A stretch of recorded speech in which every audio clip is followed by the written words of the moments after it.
नमस्कार। सबसे पहले आपका स्वागत है हमारे चैनल पर। और तरह तरह की खबरों के साथ आप देखते रहते हैं, देश दुनिया की खबरों के साथ। वैसे ही आज हम अपने पॉडकास्ट में जिक्र करने वाले हैं एक ऐसी शख्सियत का जिन्होंने नशे के खिलाफ जो है एक महाभारत की जंग जो है छेड़ दी है। बीते दिनों हमने देखा कि हरियाणा के अंदर जो अपनी अलख जगाने वाले, जनता के बीच में आत्मविश्वास नशे के खिलाफ जगाने वाले, कि नशे के विरुद्ध अपनी लड़ाई छेड़ने वाले भाई भवानी सिंह जी जो आज हमारे साथ मौजूद हैं। हम उनसे जानते हैं आज कि नशे के विरुद्ध जो इन्होंने महाभारत छेड़ी है, जिसके लिए जनता इनका पूरा सहयोग कर रही है और जनता इनको महाभारत का, नशे के विरुद्ध इस महाभारत का जो है अर्जुन मानने लगी है। तो बहुत बहुत स्वागत है भवानी जी आपका हमारे चैनल में। और हमारी जनता आपसे जानना चाहती है कि नशे के विरुद्ध जो आपने महाभारत छेड़ी है, ऐसा क्या आपने किया है कि जनता आपको अर्जुन मानने लगी है? देखिए, मैं सबसे पहले तो उस परमात्मा का शुक्रिया अदा करना चाहता हूँ जिन्होंने मेरे को एक प्रेरणा स्वरूप ये एक रास्ता दिखाया है कि किस तरीके से हम जो है इन लोगों के जो आज नशे के राक्षस जो हैं, हर रोज़ हमारे घरों में, परिवारों के अंदर घुस के बच्चों को मारने का काम कर रहे हैं, तो उनसे किस तरीके से वो एक, जिस तरह से वो कहते हैं कि ऊपर से ही एक बात परमात्मा की तरफ से आशीर्वाद के रूप में एक संदेश कि इन बच्चों को, इन लोगों को जो है इसके में निकालने का एक जिम्मा मेरे को मिला है, तो मैं उसके लिए मेरे परमात्मा का मैं शुक्रिया अदा करता हूँ। और उसके बाद दूसरा मैं शुक्रिया अदा करना चाहता हूँ मेरे उन तमाम सब साथियों का, जब मैंने ये चीज़ की चर्चा करी कि हर रोज़ हमारे हज़ारों लाखों बच्चे जो नौजवान हैं वो नशे की ग्रसित होते जा रहे हैं, नशे में मरते जा रहे हैं, तो हम किस तरीके से जो चिंता एक मैंने सबके साथ बैठ के साझी की, तो उन तमाम सब साथियों ने उस समय बिल्कुल ये कहा कि भाई हम आपके साथ हैं, आप इस चीज़ की शुरुआत कीजिए। तो मैं उन साथियों का भी धन्यवाद करना चाहता हूँ जिन्होंने मेरे को साथ खड़े होकर एक हौसला देने का काम किया। और तीसरा मैं आपको रवि जी बताना चाहूँगा कि जैसे ही हमने एक संस्था रजिस्टर करके इस चीज़ को चलाना शुरू किया, तो तमाम धीरे धीरे जो है हमारे को गाँव का, शहर का, लोगों का और तमाम अब सब संस्थाओं का सबका सहयोग मिल रहा है। क्योंकि मैं ये मानता हूँ कि ये पीड़ा एक आम घर की पीड़ा है, हर घर तक ये नशा जो है आज ये पहुँच चुका है। और उसके लिए मेरे को ये लगता है कि भाई हम सबके सहयोग के बिना हम अगर बात करें तो इसमें जब तक आम व्यक्ति का सहयोग नहीं मिलेगा तब हम इसमें कामयाब नहीं हो पाएंगे। हमने देखा है कि आप बीते दिनों नशे के खिलाफ जमीनी स्तर पर कार्य कर रहे हैं, क्योंकि भारत की जनसंख्या विश्व की पूरी 20 से 25% जनसंख्या भारत की है। ये बहुत बड़ा जनसंख्या का आंकड़ा है भवानी जी। और साथ में आपको बता दें कि जमीनी स्तर की, अगर जमीनी लेवल की बात करी जाए तो पूरे विश्व की सिर्फ 2% जो हमारे पास जमीन है। 20% जनसंख्या पूरे विश्व के होने के बाद, और जो उसके अंदर जो सारी समस्याओं की जड़ है नशा, हमने देखा है कि जमीनी स्तर पर जो है नशा सबसे ज्यादा मुख्य कारण रहता है। तो क्या आपने कोई इसके खिलाफ कुछ रणनीति तैयार की है, या आप बता सकते हैं कि नशे की जो जानकारी है या नशे के खिलाफ जो आपने जंग छेड़ी है उसका कुछ आंकड़ा या फिर आपने कार्य किया है जमीनी स्तर पर? आपको इसके बारे में जानकारी है? मैं रवि जी इसमें आपको एक मिनट आपको बताना चाहूंगा। जैसे आपने ये बात करी, 2-3 क्वेश्चन इसमें एक साथ हो गए। मैं आपको बताना चाहूंगा कि भारत के अंदर, जैसे आपने जनसंख्या की बात करी ना, तो जनसंख्या भारत की ताकत है। आज अगर हम बात करें, जैसे आपने कहा कि विश्व की अगर हम पूरे विश्व की बात करें तो अकेला 20% जो जनसंख्या अकेले भारत देश के अंदर है। और हम उस जनसंख्या की अगर बात करें तो वो जनसंख्या ही आज मोदी जी ने उसको जो है, हमारे माननीय देश के जो प्रधानमंत्री हैं, उन्होंने एक ताकत के रूप में अपना उनको दिखा दिया लोगों को कि जनसंख्या हमारी कमजोरी नहीं, हमारी ताकत है। आप ये देखिए, 2014 के बाद आज हम 2025 में आज हम हैं। आप ये 11 साल के अंदर आज हमारी जो आपने देखा कि अभी हम जो 13वें-14वें पायदान पे थे हम पूरे विश्व के अंदर, आज वो हम चौथे पायदान पे हैं। और इसी वजह से जो आपका अगला सवाल था कि विश्व की जो बड़ी बड़ी ताकतें हैं उनको अब कहीं ना कहीं भारत से अपने आप को खतरा दिखने लग गया। क्योंकि कंपटीशन जब किसी के बीच में होता है ना, तो वो कंपटीशन में कोई व्यक्ति ये नहीं चाहता कि ये हमारे से आगे निकले, या कोई देश भी नहीं चाहता कि ये देश हमारे से आगे जाए। अब उनको ये लग रहा है कहीं ना कहीं भारत की ये जो जनसंख्या है, इनकी ताकत है, वो ये 1 नंबर पे इनको लेके जाएगी। उसके लिए इन्होंने हमारे साथ, जो आपका अगला सवाल था, षड्यंत्र करना शुरू कर दिया। षड्यंत्र में क्या किया इन्होंने? हमारे देश के जो नौजवान युवा जो है, जो आज हमारी ताकत है, आज मैं आपको बताऊं पूरे विश्व के अंदर भारत के अंदर सबसे ज्यादा युवा है। अब वो युवा ही भारत की ताकत है, वही भारत को आगे प्रगति पे लेके जा रहा है। अब उन्होंने उस युवा को ही टारगेट करना शुरू कर दिया है। जैसे आपने पूछा कि क्या किस तरीके से आपके पास कोई आंकड़े, तो मैं आपको कुछ 1-2 आंकड़े आपके सामने रखना चाहता हूं कि किस तरीके से इन्होंने एक योजनाबद्ध तरीके से हमारे देश के नौजवानों को टारगेट करके उसको कमजोर करने का। क्योंकि मैं ये मानता हूं देश के लोग ही जो है वो देश की पहचान होते हैं। देश की ताकत होते हैं। और ये लोग ये चाहते हैं, दूसरी जो कंट्रीज हैं, दूसरे जो देश हैं, उनको ये लगता है कि इनके युवाओं को और इनके लोगों को कमजोर कर देंगे तो देश अपने आप कमजोर हो जाएगा। और ये सच्चाई भी है। और मैं आपको ये अभी 1-2 आंकड़े बताना चाहूंगा कि जो अभी पिछले साल के हैं, हमने अभी ये इकट्ठे किए आंकड़े। पिछले साल हमारे पूरे भारत के अंदर 8 लाख किलो ड्रग 2024 के अंदर, मैं आपको जो बता रहा हूँ ये पिछले साल के आंकड़े, सिर्फ 1 साल के, बहुत बड़ा आंकड़ा। 8 लाख किलो ड्रग जो है भारत के अंदर पकड़ी गई।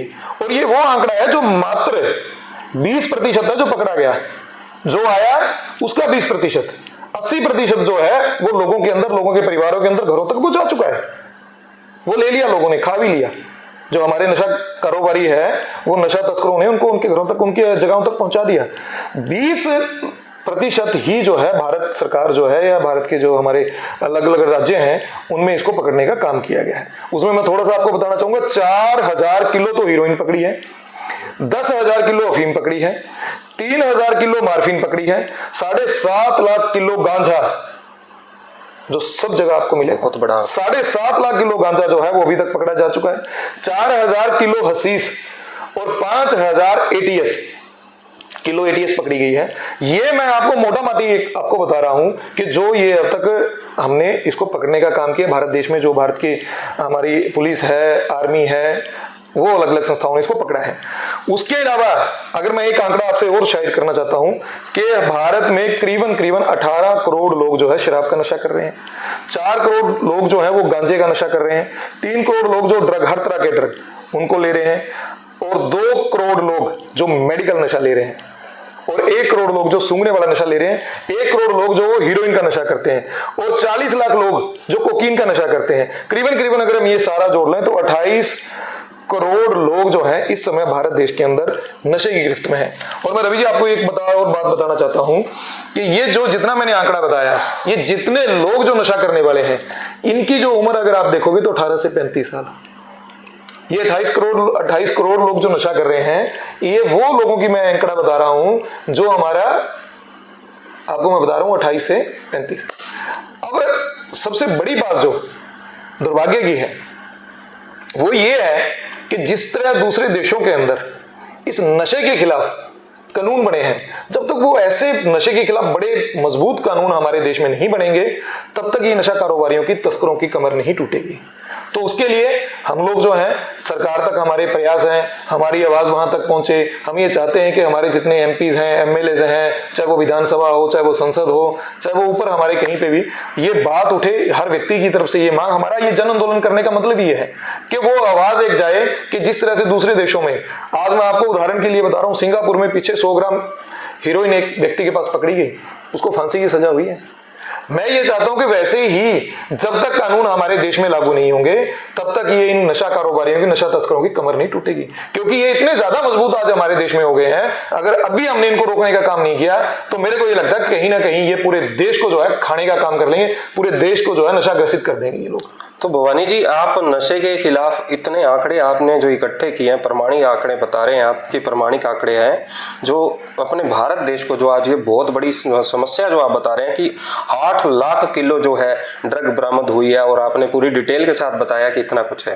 तो फतेहाबाद में आपने जो शुरुआत की है नशे के खिलाफ, जो बीते दिनों हमने देखा है ग्राफ के ऊपर, जमीनी स्तर पर आपने बहुत से युवाओं को जो है सीधे राह लगाने के लिए बहुत प्रयास किए हैं। तो अब आगे आपका क्या कार्यक्रम रहने वाला है, क्या आपकी रणनीति रहने वाली है फतेहाबाद के अंदर? देखिए रवि भाई, मैं आपको 2 चीजें बताना चाहूंगा कि सबसे पहले तो हमने जो हमारे नौजवान लोग, जैसे मैंने आपको कहा कि पंजाब हमारा आज पूरे, अगर मैं भारत की बात करूं, पंजाब हमारा ऐसा अग्रणीय राज्यों में से एक राज्य था जिसको पूरे देश में उदाहरण दिया जाता था। लेकिन आज अगर हम बात करें तो पंजाब का उदाहरण पूरे देश के अंदर और पूरी दुनिया के अंदर कहते हैं कि सबसे ज्यादा अगर नशा कहीं है तो वो पंजाब के अंदर है। आज लोगों ने रिश्तेदारियां करनी पंजाब के अंदर नहीं, तो मेरे को याद है कि यहाँ से अगर कोई रिश्ता पंजाब में होता था तो लोग शौक से करते थे, बोला पंजाब में करेंगे भाई, बहुत अच्छा। ऐसी पंजाब की धरती जहाँ 5 दरिया, जहाँ पे जमीन इतनी अच्छी, कहीं पे भी कुछ भी आप डाल दोगे, हर तरह की फसल वहाँ पे होती थी, हर तरह की पैदावार, बहुत हरा भरा हमारा प्रदेश। लेकिन उसको ऐसी नज़र इन दुश्मनों की लगी, नशा कारोबारियों की लगी कि आज हमारे जो नौजवान माताओं के हमारे बेटे हैं, उन नौजवान बच्चों को जो है ड्रग दे दे के उन्होंने ऐसा अंदर से खोखला कर दिया, ऐसा खत्म कर दिया कि आज वो जो मैं कह रहा हूँ पंजाब का जो ग्राफ है पूरे दुनिया में, पूरे विश्व में जो है नीचा हो गया। आज आप ये मानोगे कि जो नशा कारोबारी है, नशा तस्कर है, इन्होंने पंजाब के अंदर आर्थिक रूप से इतना पंजाब को कमजोर कर दिया है वहाँ, क्योंकि जैसे मैंने आपको पहले कहा कि नौजवान ही हमारी ताकत है। अगर हमारा नौजवान कमजोर है तो हम आर्थिक रूप से भी कमजोर हो गए और शारीरिक रूप से भी कमजोर, हर तरीके से कमजोर है। अब उसको इतना कमजोर कर दिया कि आज पंजाब के ऊपर, मैं आपको भी पता है कि किस तरीके से तनख्वाह देने के भी पैसे नहीं है हम सरकारों के पास, किस तरीके से वहाँ जो आज मैं एक उदाहरण दे रहा था रवि जी कि वहाँ पे कोई फसल कम होनी नहीं शुरू होगी, पैदावार तो बल्कि जितनी पहले होती थी फसलों में उससे ज्यादा हुई है, लेकिन क्या हुआ कि वहां नशा इतना ज्यादा फैल गया कि वो जो पैसा था वो हमारे देश के विकास में लगने की बजाय इन नशा कारोबारियों की जेब में जा रहा है।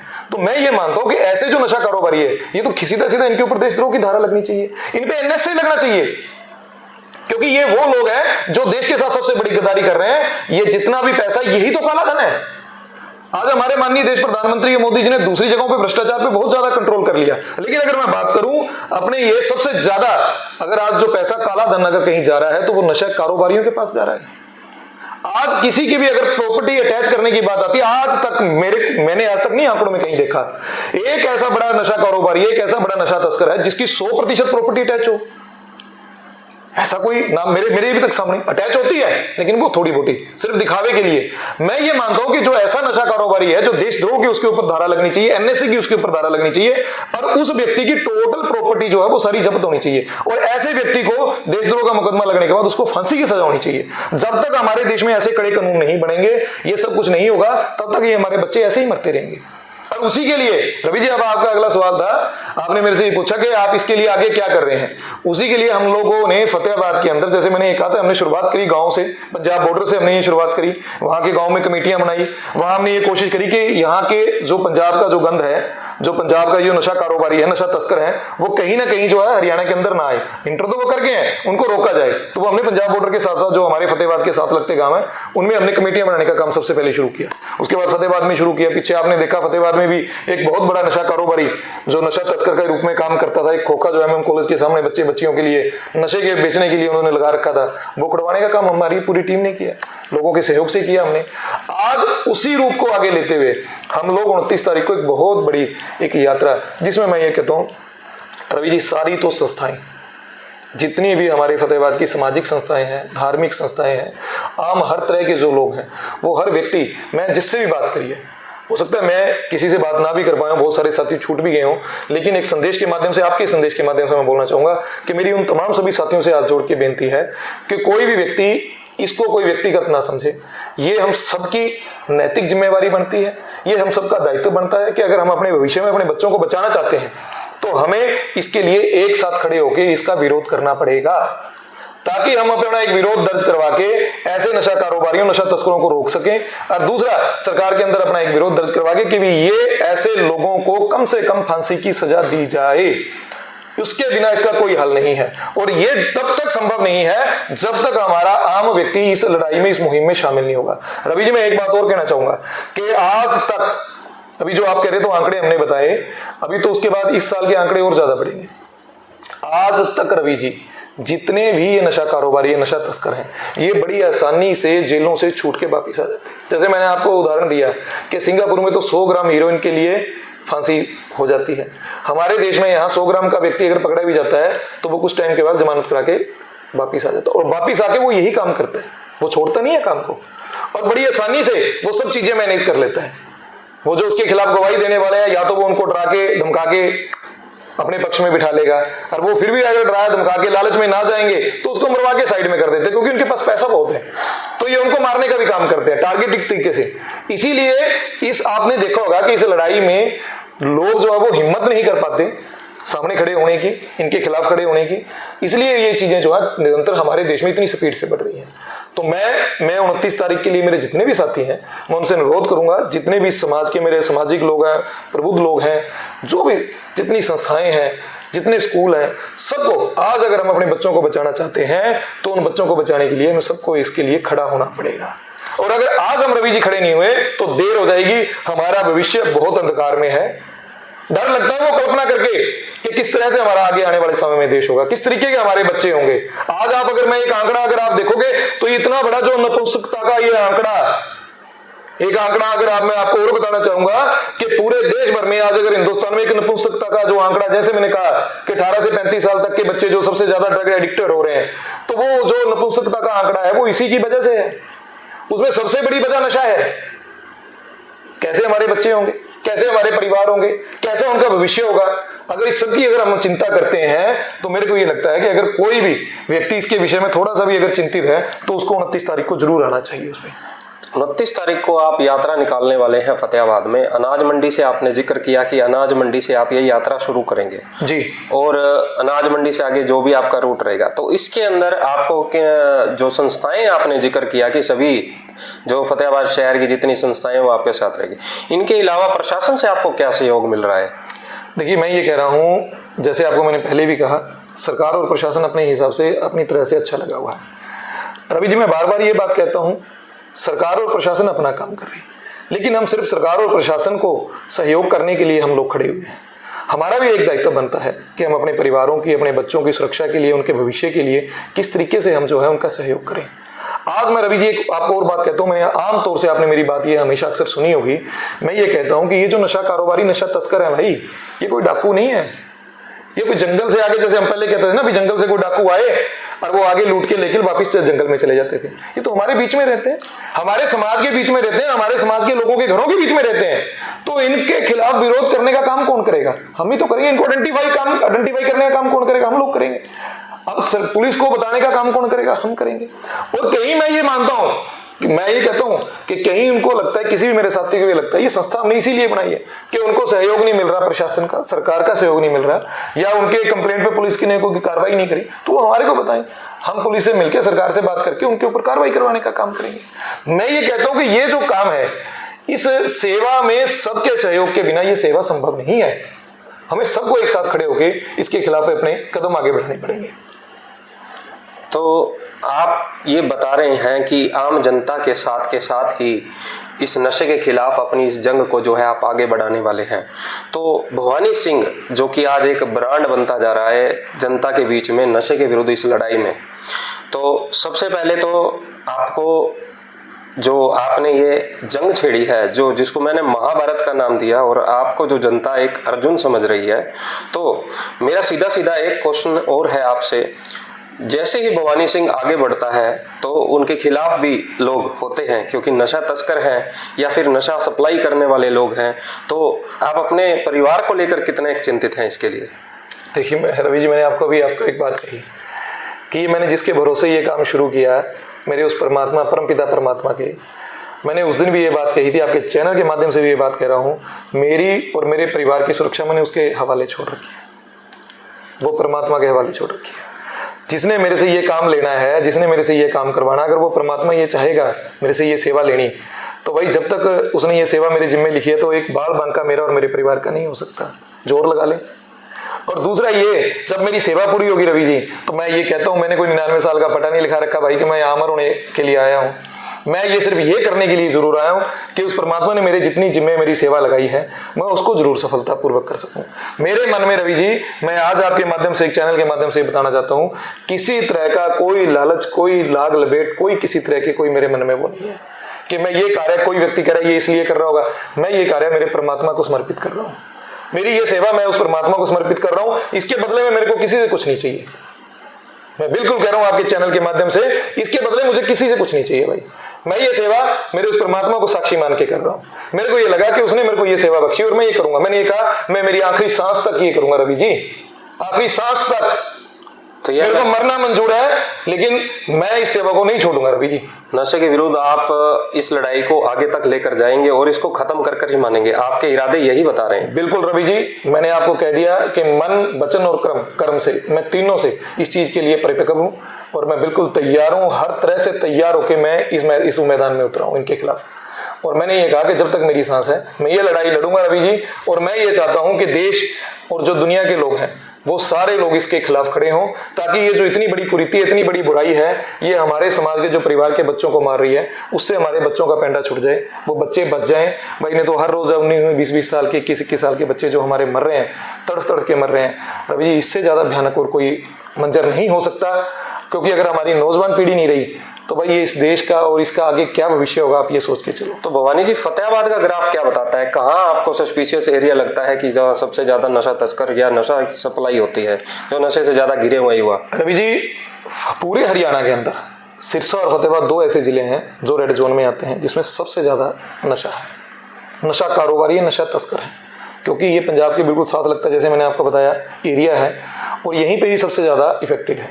और उसमें अगर फतेहाबाद की जैसे आपने बात करी, पिछले दिनों जैसे हमने वो मैंने जिक्र करा खोखे वाला, उसके बाद बहुत सारे लोगों की कंप्लेंट्स थी कि सबसे ज्यादा आसपास के गांव में और शहर में अगर कहीं सप्लाई होती है, बड़े सप्लायर हैं, तो वो गुरु नानकपुरा मोहल्ला में है।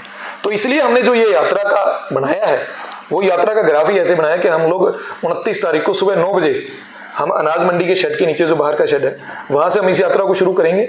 हम अपने सिविल हॉस्पिटल के सामने से होते हुए, कबीर बस्ती से होते हुए गुरु नानकपुरा मोहल्ले में जाके एंट्री करके उसके बाद हम लोग जो है इस यात्रा को रतिया चुंगी पे समाप्त करेंगे। और उसमें हमारा सीधा सीधा संदेश उन नशा कारोबारियों को और नशा तस्करों को है कि भाई अब ये काम आप छोड़ दो, क्योंकि लोग जनता आपके खिलाफ खड़ी हो चुकी है। हम ये कोई भी परिवार और लोग नहीं चाहते कि इनके बच्चे आगे और मरे। इन सबको एक सुरक्षा का जीने का हक है, अधिकार है। आप इनको मत मारो, और अगर भाई आप नहीं मानोगे तो उसके लिए फिर ये आप अपने सामान के खुद जिम्मेवार होगे। मैं ये कहता हूं कि जीने का अधिकार हर किसी को है, और ये जो मीठा जहर हर रोज हर किसी को किसी न किसी तरीके एक बच्चे को लगा के दे रहे हैं ना, उनके घरों को भी लूट रहे हैं, आर्थिक रूप से कमजोर कर रहे हैं, उनको बच्चों को मार रहे हैं। तो ये काम ये बंद कर दें। ये हमारी सीधी सीधी चेतावनी होगी उस दिन 29 तारीख को। हम 29 तारीख को इनको चेतावनी देने के लिए चाह रहे हैं। और मैं ये चाहूंगा कि ये इतना बड़ा जो नाम है गुरु नानकपुरा मोहल्ला, भाई उस नाम के आगे मेरा कोटि कोटि नमन है।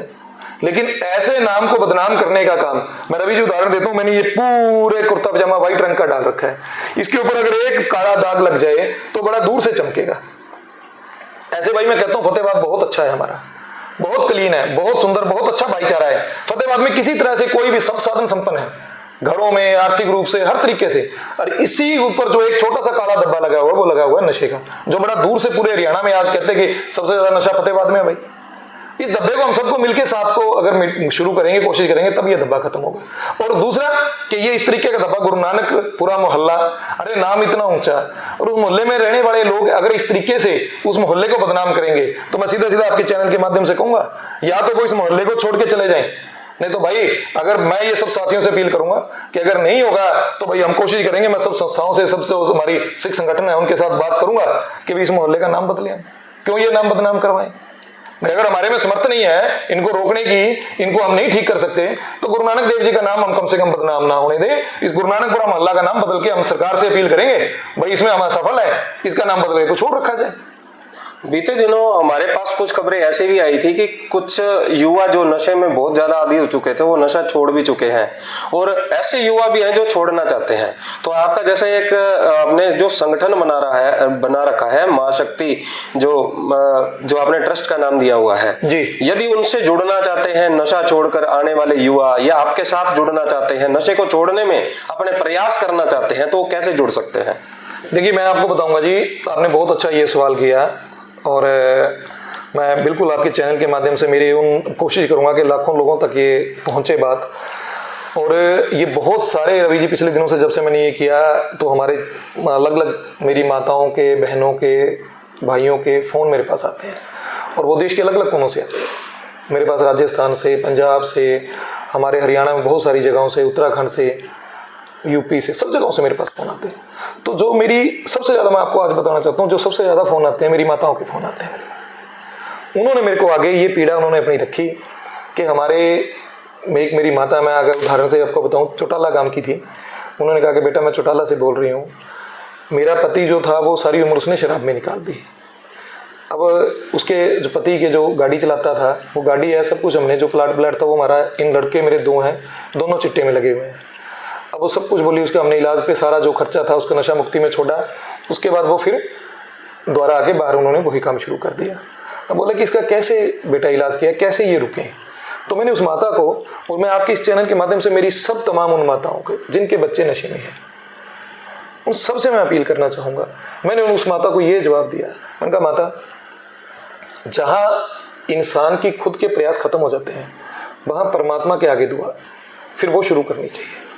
मैंने कहा अगर आप भगवान को मानते हैं, जिस भी आप भगवान को मानते हैं, उसके आगे पूजा करके सुबह उठ के, आपके 2 बेटे हैं? बोली मेरे 2 बेटे हैं। दोनों बेटों के नाम एक एक पेड़, जो फलदार पेड़, उन्होंने मेरे से पूछा कैसा पेड़, कि फलदार पेड़ आप सवेरे उठ के पूजा करके इन दोनों के नाम से एक एक पेड़ लगाएंगी माता।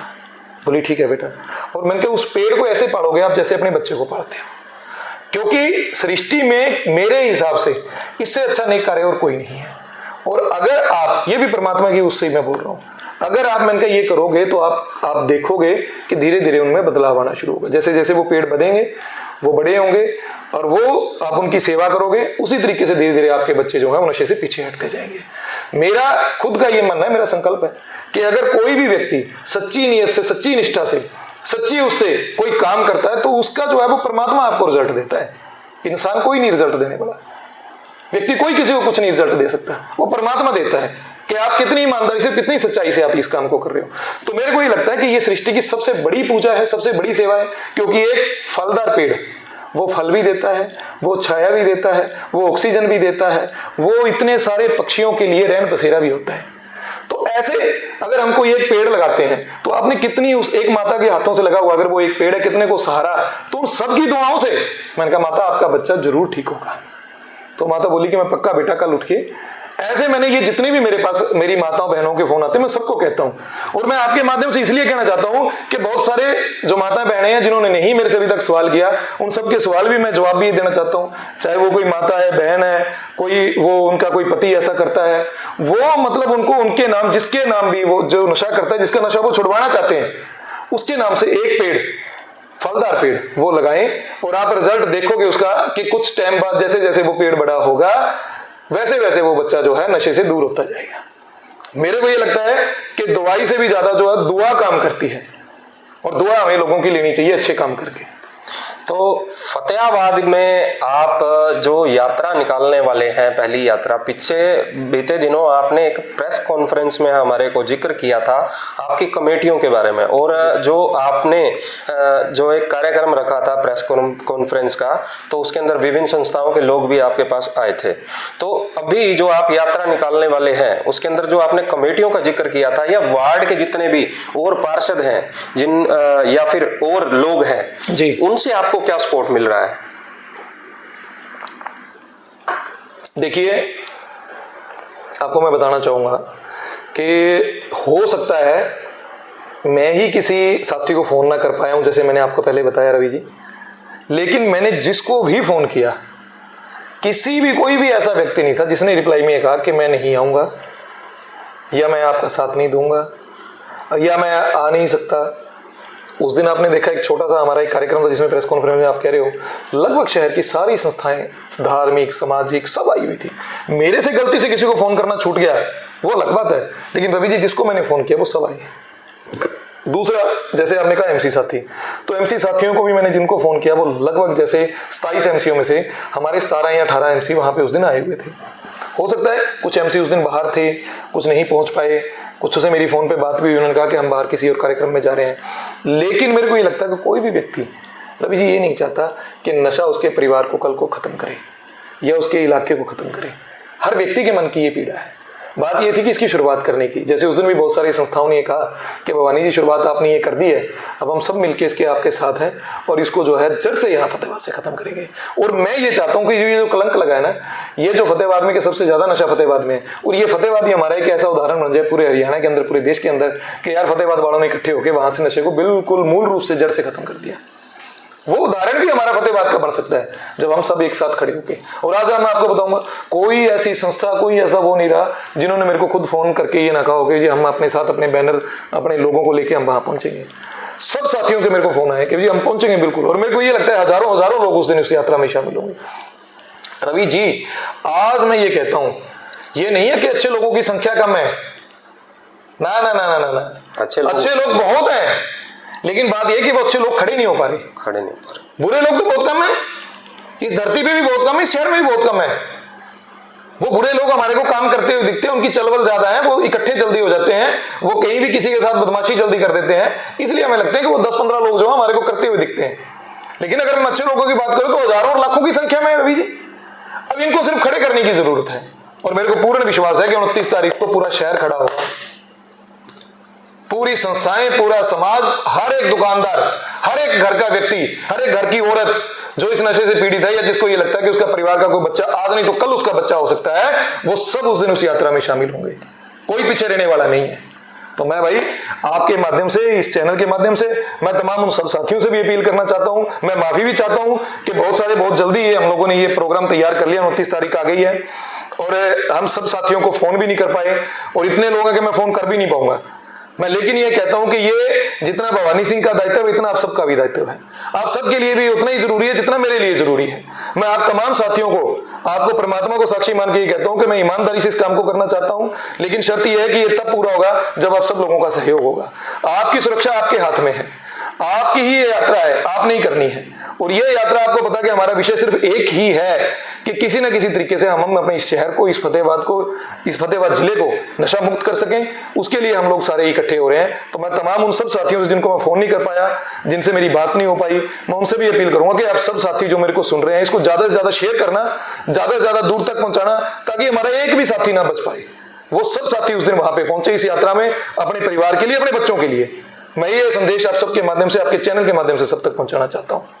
एक तरह की आपकी ये जागरूकता की जो ये यात्रा जो रहने वाली है जो फतेहाबाद के अंदर, तो फतेहाबाद के साथ आपने जिक्र किया था सिरसा का जो रेड जोन में आता है, या जो भी आपकी बात सुन रहे हैं हरियाणा में या भारत में किसी भी देश में, किसी भी राज्य में, किसी भी गांव में, तो आप उन वहां पर जो नशे के विरुद्ध जो लोग हैं या फिर नशे के विरुद्ध जो कार्य कर रहे हैं लोग, जो उनको क्या मैसेज देना चाहेंगे?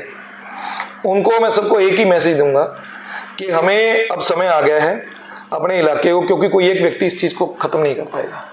जैसे हमारे को फतेहाबाद में सहयोग मिला है, ऐसे मैं ये कहता हूँ कि पूरे जितने भी हमारे राज्य हैं, जितने भी हमारे शहर हैं, उन सब में सब साथी सब एक साथ खड़े होके इस लड़ाई को लड़ें। मेरा भी कार्यक्रम है हिसार का भी, इसके बाद हिसार में मेरे बहुत सारे लोगों के फ़ोन आए हैं, सिरसा से मेरे पास बहुत सारे लोगों के फ़ोन आए हैं।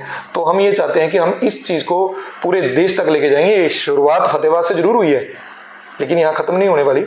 ये पूरे देश के अंदर हम इस अच्छाई को लेके जाएंगे और इस बुराई का विरोध करेंगे, इसको खत्म करेंगे, जड़ से खत्म करेंगे इस बात। तो भवानी सिंह जी ने पूरे देश को नशा मुक्त बनाने की जो है एक प्रण लिया है और उसको आगे तक बढ़ाने के लिए जो कसम खाई है उसको आगे लेकर जा रहे हैं। और ये पहला प्रयास रहेगा आप इस यात्रा के द्वारा, और इसके बाद का जो कार्यक्रम रहेगा वो क्या रहेगा भवानी जी, उसके बारे में भी बताएं। इस यात्रा के बाद आप कुछ ऐसा क्या करने वाले हैं जो युवाओं को प्रेरित करेगा?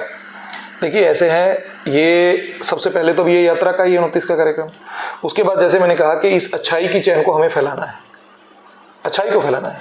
बुराई तो है, व्यापक है, आपको दिख रही है कि आज मैंने जो आंकड़े आपको बताए पूरे देश में फैली हुई है। क्या माध्यम रहने वाले हैं जो अच्छाई को फैलाने में? इसमें युवाओं के लिए आप क्या सोचते हैं कि खेल कूद को प्रोत्साहन देंगे आप, किस चीज की तरफ, मतलब क्या आप बताना चाहेंगे कि युवा जो है, जितने भी युवा है हमारे देश के, जो क्योंकि आज 65% जो हमारे को 60 से 65% जो आंकड़ा है युवाओं का है भारत का। मैं कह ही रहा हूं तो युवा देश अगर आज पूरी दुनिया में कहीं गिना जाता है तो भारत को गिना जाता है। तो इसके बाद जो है आप प्रेरणा देने के लिए आप बोल रहे हैं, तो युवाओं को आप किस ओर मोड़ना चाहेंगे?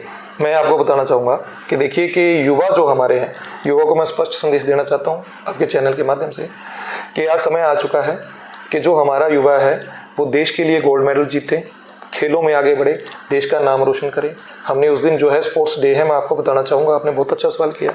29 तारीख को हमने इसीलिए चुना है कि 29 तारीख स्पोर्ट्स डे है। मेजर ध्यानचंद जी, उन्होंने, जिसे हॉकी का जादूगर कहा जाता है, जिनके नाम पे उस दिन हम इस डे को स्पोर्ट्स डे के नाम से मनाते हैं इस देश में, तो उस दिन हमने सारे हमारे स्पोर्ट्स के जो लोग हैं, बच्चे हैं, उनको भी आह्वान किया कि वो वहाँ पे पहुँचे।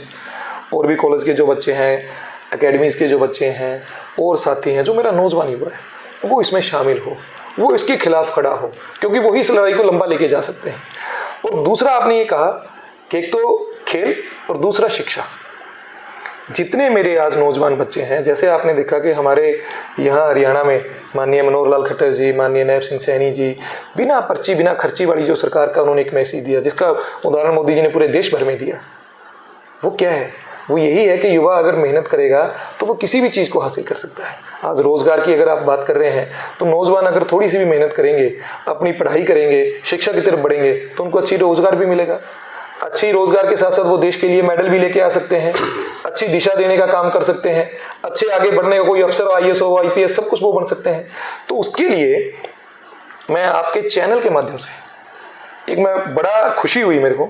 मैं ICS सेंटर है हमारे यहाँ, रवि भाकर जी हैं उनके, तो उनके साथ मेरी जब चर्चा हुई तो उन्होंने ये देख के सारा चीज़ के जिस तरीके से उस दिन हमारी मीटिंग में भी आए हुए थे, तो उन्होंने ये कहा कि भाई साहब, अगर आपकी ट्रस्ट महाशक्ति चैरिटेबल ट्रस्ट की तरफ से आप किसी भी बच्चे को हमारी इस एकेडमी में भेजते हो उसकी तैयारी के लिए, उसको बच्चे को आगे पढ़ाने के लिए, तो उन्होंने ये कहा कि 60% हम आपको ऑफ करके देंगे जी। उस बच्चे की 60% फीस जो हम सिर्फ आपकी महाशक्ति, क्योंकि जो आप ये प्रयास कर रहे हैं, जो नौजवान बच्चा हमारा नशे की तरफ जा रहा है उसको वहां से हटा के आप हमारी एकेडमी में भेजो भाई साहब, हम आपकी रिकमेंडेशन पे 60% उसकी फीस माफ करेंगे।